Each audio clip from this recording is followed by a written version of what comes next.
Армысың қазақ елі. Бүгінгі жаһандану үрдісі жүріп жатқан жағдайда ұлттық мүдде, ұлттық тәрбие, ұлттың рухын сақтап қалу басты міндеттеріміздің бірі. Ұлттық құндылықтарымыз ұлттың қорғаны. Халқымыз ұрпағын ұят болады, обал болады, сауап болады деп тәрбиелеген.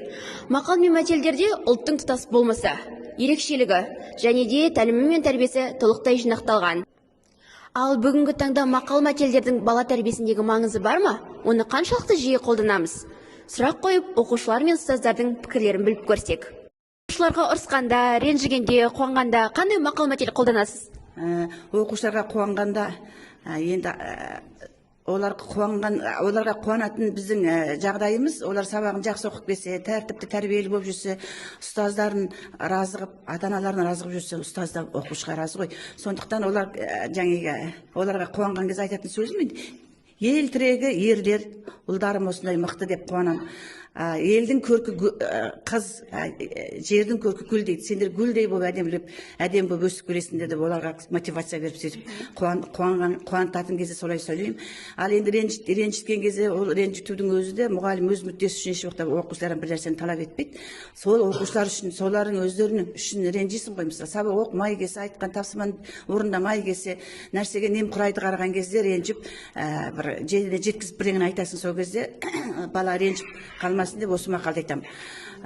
Досың жылатып айтады, дұшпаның күлдіріп айтады. Мен саған не айтсам да, сенің игілігің үшін, сенің жақсылығың үшін айтамын деп оқушыларға осы мақал мәтелді қолданамын. Қазақ өте мақал мәтелге бай, әрбір мақал мәтелінде үлкен том-том кітап жазатындай сондай мағына терең мән жатады. Сондықтан қазақтың мақал мәтелдері қазақтан сөз қалмаған деп айтады ғой. Шынымен де сөз қалмаған. Әр нәрседе адамға ескерту де беріп тұрады, адамға мотивация да беріп тұрады. Қазақтың мәтелдері керемет. Мақал мәтелдің бала тәрбиесінде маңызы зор ма? Әрине, мақал мәтел біздің ұлттық құндылықтардың ішіндегі ол мақал мәтел ең маңызды рөлдердің бірі деп айтуға болады. Өйткені біз бала тәрбиесінде өте маңызы зор. Мысалы, еңбектің наны тәтті деген мақалды алатын болсақ, балаларды біз еңбекке баулу. Сол сияқты қазақтың қазіргі бұрынғы мақал мәтелдері әрбір тақырыпқа әртүрлі тәрбиелеу мәнінде де әртүрлі тақырыптарда болған. Бұл ары қарата біздің ұрпақтан ұрпаққа жалғасуы керек. Бұл тәрбиелік мәні зор. Өйткені біздің бұрынғы билеріміз, ата-бабаларымыз осы бір ауыз мақалмен дауды да, тәрбиелік мәнді де бәрін шешкен деп ойлаймын. Өмірде қаншалықты мақал мәтелді жиі қолданасың? Негізінен мақал мәтел біздің өмірімізге өте қажет деп есептеймін. Себебі мақал мәтелдің арқасында біз айтқымыз келген қорытынды ойды бір-екі жол арқылы бірден тез нақты түрде жеткізе аламыз.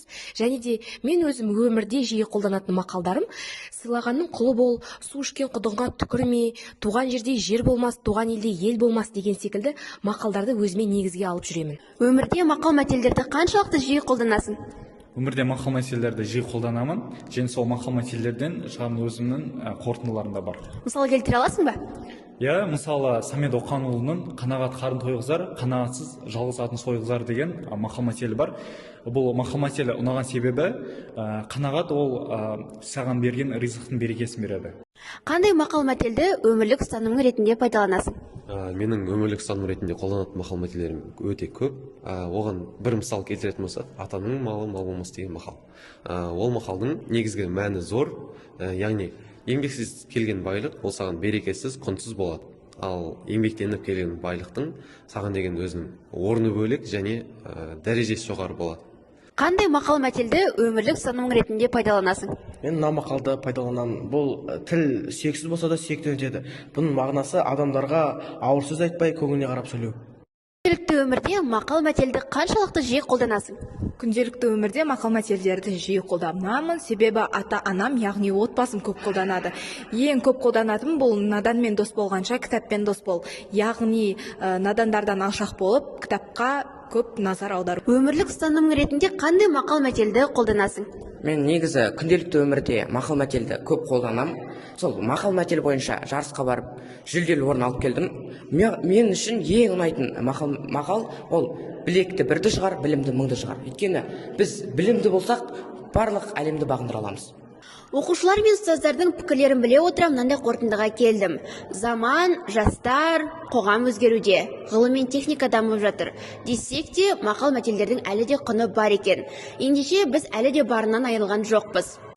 Әлемдік мәдениетте мақал-мәтел арқылы ибалы да инабатты ұрпақ тәрбиелеуге, кемелденген тұлға қалыптастыруға күш қуаты бар екенін әлі де мақтанышпен айта аламыз. Сіздермен бірге болған жас тілші Бағдат Ақнұр.